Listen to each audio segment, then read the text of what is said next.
শোনো, বিয়ের আগে কত ছেলে আমার পিছনে বাবু সোনা জান কলিজা কত লুতুপুতুই না করছে, আমি টাইমই দিই নাই। আর এখন বিয়ের পরে সারাটা দিন জামাইরে বাবু সোনা জান ময়না কলিজা লুতুপুতু কত কিডাই না করি, তাও কোনো সম্মান নাই সংসারে, কোনো মানে কোনো ভ্যালুই নাই।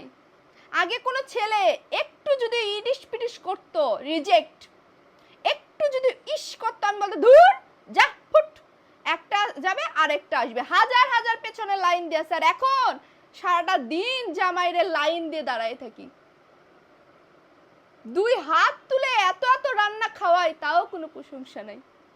এটাই হচ্ছে মেয়েদের কপাল। বিয়ের আগে কত সম্মান কত ভ্যালু, হাজার হাজার ছেলে আমাদের দিকে তাকিয়ে থাকে, কত ছেলেই না আমাকে প্রপোজ করেছিল।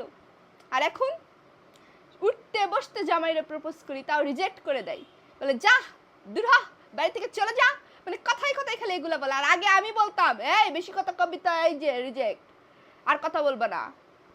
উল্টে এখন আমাকে তেলায় তেলায় কথা বলতে হয়। এইটাই হচ্ছে মায়াগো কপাল। যতক্ষণ বিয়ে করবা না, বিয়ের আগে তোমার জন্য সবাই লাইন দিয়ে দাঁড়ায় আছে, তোমার ভ্যালু অনেক, তোমার সম্মান অনেক।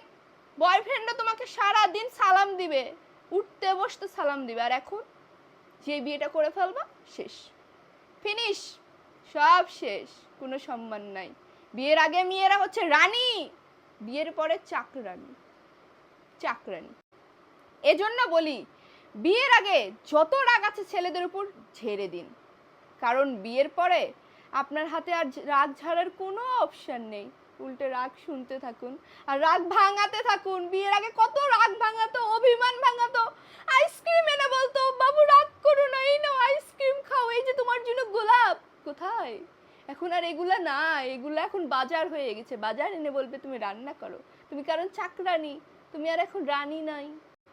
বিয়ের আগে বয়ফ্রেন্ডের গিফট মুখের উপর ছুঁড়ে মেরেছি, রিজেক্ট করে দিয়েছি। আর এখন জামাই রে বলি বাবু একটু গিফট দাও, একটু গিফট দাও, এখন চেয়ে চেয়ে গিফট নিই ফোনের মতো, তাও গিফট দেয় না।